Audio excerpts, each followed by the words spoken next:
Good morning and welcome to the new edition of Dr. Lamba's Awakening Call. President Erdogan of Turkey is a dictator, and when dictatorship is coupled with theocracy, then the danger is unlimited. His support and interference in the internal affairs of India by condemning Kashmir action proves that. And then he shows another streak, which still was, and that is regional tribalism. He has threatened to march into Syria and interfere over there. And that can be suicidal for the whole of Middle East and maybe the beginning of the world conflagration. Why is it that while democracy is at least flourishing, although not very healthily, but still it's there in many countries, in Europe, in America, North America especially, in Asia, and even in Africa, it is failing miserably in Middle East. And we see that the only option the people over there have, either dictatorship or regional tribalism. Why is it that Middle East has no other option except either to kowtow to the 14th century ideas or to the dark ages of the absolute rules, and a reflection of that in some countries, especially the communist countries? I would not say that the countries which are purely capitalist don't have dictatorship, but the worst type of gulag that we have seen in Russia, in China, in North Korea, are really shocking.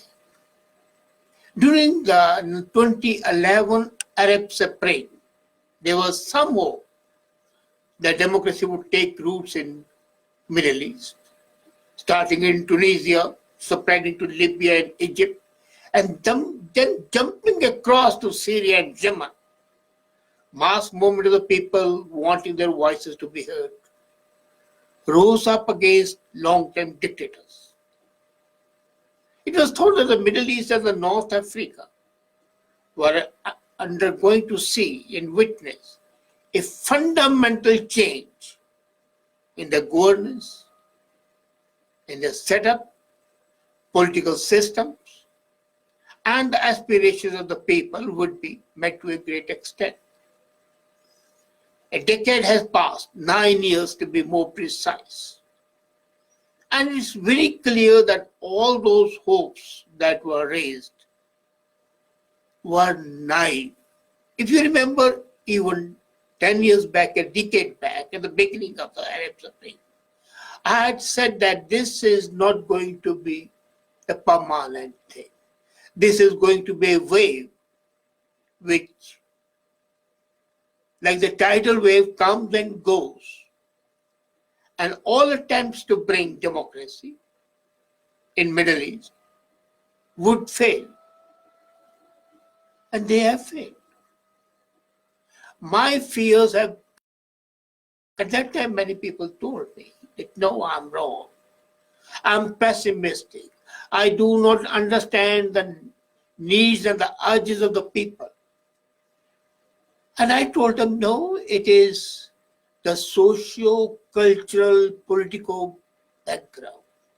It's a preponderance of the theocracy coupled with tribalism that is conditioning the mindsets of the people over there. Now, what happened in Egypt and what happened or is happening in Turkey is a compelling case study. Let's take up Egypt's flirtation with democracy. I'll call it a flirtation because within one generation, we changed from dictatorship to democracy to dictatorship and the absolute one coupled with religious coloration, and then again the military rule of General Sisi today. In 2011, you remember massive social upheavals in Egypt, and there was a mounting international campaign of pressure led by American President Barack Obama, and they forced the aging autocrat Hosni Mubarak to stand down. At least it was thought that the Egyptian people would have their collective will. Understand clearly, I said at that time, that if the democracy could be introduced into that region, the greatest chances would have been here, and it failed. And why Egypt should have been an ideal choice for democracy was that compared to the diverse ethnicities that make most of the other countries, Egypt has a largely homogeneous population. In theory, that is the easiest place or a condition for a democratic rule to be administered. Soon after Mubarak's departure, Egyptians got their vote in, and that was the only free election in the 5,000 years of history of Egypt. Only once. What happened? Muslim Brotherhood, an almost century-old institution that believes in the supremacy of Islam, won hands down. Nothing wrong with that. If the people want Islamic rule, what's wrong with that? I have no objection to that. But this group has been suppressed and outlawed many times. And the people used to fear that if they come in power, then it would suppress and outlaw all dissent, and the kafirs, the non-believers, would be the people who suffer. Nevertheless, it was democratic principle, and it was the people's will that they returned their attention to an Islamist party, which was essentially theocratic. And that's why I said in the beginning, people have only two options, either to go in for theocratic rule or to go in for dictatorial rule. And soon after Egypt's president, Muslim Brotherhood leader Mohammed Morsi, made moves towards a new Islamist constitution and the government, there was a reaction. Understandably, at that time the relationship with Iran warmed up, and that would show, that was a straw in the wind to show how the things are going to happen. Just within 1 year of his rule, there was a protest against his power. People didn't think when they voted that Morsi would be rabid as far as his commitment to theocracy was concerned. The military bastion in Egypt was essentially secular. So there was a coup and Morsi was ejected from the presidency. Military came into power and it was back to square one, dictatorship, absolutely. Suppression of all the freedoms, which they had thought that coming in would come. But it was a choice between the devil and the deep sea. There was no freedom of choice during Islamist rule, and naturally no freedom of choice under military dictatorship. But it prevented the rise of another theocratic Islamic state. Now, why is it that this region, as I said in the beginning, is home of either theocracy or dictatorship? You cannot discuss Middle East without understanding the central role of Islam. In no other region of the world, religion is so paramount and fundamental to everyday life and governance. Whenever I have been to Middle East, whether to Iran, to Iraq, to Kuwait, to Egypt, to Jordan, I've been all over, and I find that each step of the people, even those who are professedly agnostic and believe in division between the church, say, the religion and the state politics, they are steeped into religious fervor. They may say that they are agnostic, but each sentence of theirs, each gesture of theirs, each action of theirs is colored by religiosity, and that too of Islam. And let's not deny that in that part of the world, the breakup between state and religion is simply impossible. So, there are two essentials to be grasped. One is the universality of Islam. It's a factor of the people's life, and it's central to their life. And when a thing is central, whether you want it or not, would always color the political perceptions. But that's not the only thing.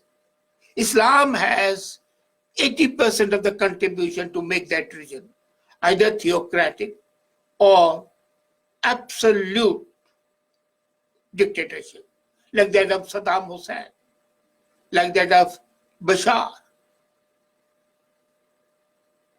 So there are other factors also which cause the failure of democracy in the Middle East. One is corruption and the second is nepotism. When the people are poor, when the people are exploited, corruption would be always there. And nepotism breeds inabsolutely. Absolute power breeds absolute corruption. So the truth is that the governments only experience peace, however limited, when they can divide Islam from politics. And that's why success of Saddam Hussein was there. He was absolutely able to ensure that religion did not interfere in day-to-day governance. There's another country, Jordan. It shows at least some aspect of the democratic rule. But the ultimate power still rests with King Abdullah, who, to mollify the population, regularly dismisses the parliament. Every couple of years, you'll see the parliament is sacked, new elections take place. So the main power rests with the king. The Gulf monarchies, others, have an appeal of stability. Why? Not because of the acceptance of people, but because of the oil wealth. And when the people are healthy, rich, wealthy, then they keep off the streets. It's the poverty, it's a sense of deprivation that breeds revolutions. In the failing states of Lebanon and Iraq, years of unchecked Islamic infiltration were motivating riots and protests. And these, whether they are religious or secular, provocateurs, they can exploit only when the people are suffering, not otherwise. So, they could exploit those people, the poor people, the hungry people, the unemployed people. But when the people are wealthy, they don't care.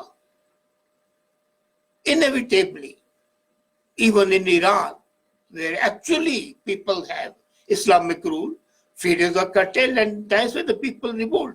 But if the people were rich there, they would not revolt. Or the revolt would not be of that magnitude. So Middle East is now notorious for instability, and it's fashionable to blame that on artificial boundaries imposed on them after the First World War. That is not there. The whole of the world has artificial boundaries.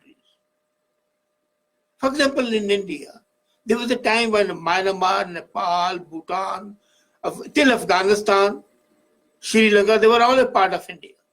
And culturally, even today, Bangladesh is a part more akin to Bengal, West Bengal in India. In Punjab, in Pakistan, the Punjab part is more akin to Punjab of India. And Gujarat is more akin to Gujarat of India. And Balochistan is more akin to Afghanistan and Pashtunistan. So the boundaries still are artificial. But this area is not that unstable.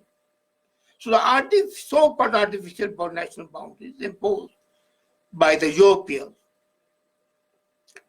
is not acceptable. But then what is there is cruel and ineffective governance that curtails individual freedom. No region has suffered more in the world than Middle East has.